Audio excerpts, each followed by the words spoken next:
بنو هاشم خير من البقية، فعلى أي أساس أنت تقدم البقية على بني هاشم؟ قد يقول قائل أقدمهم بالإيمان، فعلي آمن قبلهم، أول الناس إسلاما وإيمانا باتفاق الخاص والعام. قد يقول أقدمهم بالعلم، وعلي أعلمهم بالاتفاق، أنا مدينة العلم وعلي بابها. لا أبقاني الله، يقول أبو بكر، لا أبقاني الله لمعضلة ليس لها أبو الحسن. يقول عمر لولا علي لهلك عمر. كانوا يفزعون إلى علي بن أبي طالب حتى يعلمهم ذول الجهلة.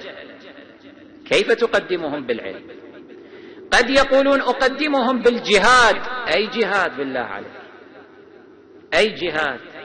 هات لي رجلا قتله أبو بكر في كل حروب وغزوات رسول الله، واحد.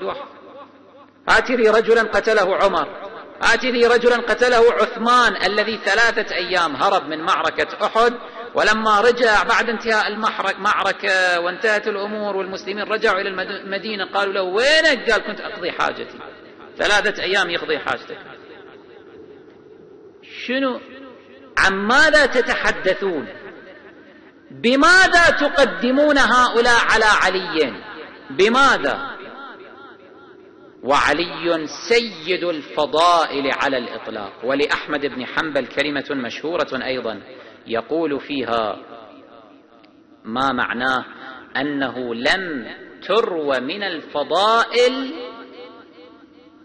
ما كان لعلي بن أبي طالب صلوات الله عليه، يعني هو أكثرهم فضائل ومناقب بالاتفاق. فإذا بماذا تقدم هؤلاء عليه؟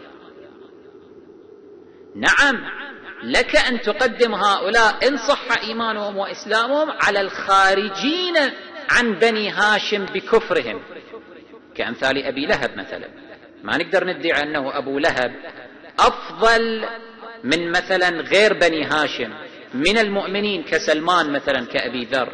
لماذا؟ لأن أبا لهب خارج عن بني هاشم بكفره، مثلما خرج ابن نوح عن بنوة نوح بكفره.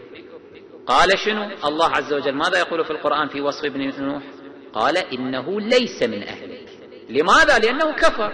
أبو لهب هم هكذا كفر، فإنه ليس من قومك يا رسول الله، خلاص ليس من عشيرتك، ليس من قبيلتك بني هاشم، لأنه ظلمة ما فيه نور.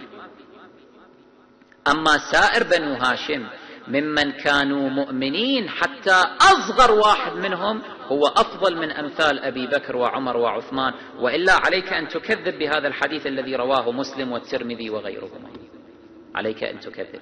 فحيث ثبت لدينا أن عليا من بني هاشم، وأن بني هاشم أفضل من قريش، والله اصطفاهم، فمعنى هذا أن الله اصطفى عليا على أبي بكر وعمر وعثمان.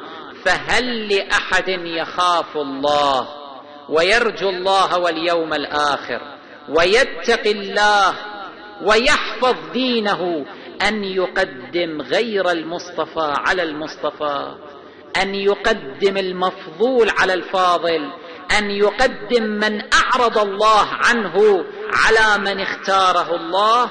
إن هذا لشيء عجاب. علي أفضل الخلائق أجمع بعد رسول الله صلى الله عليه وآله وسلم.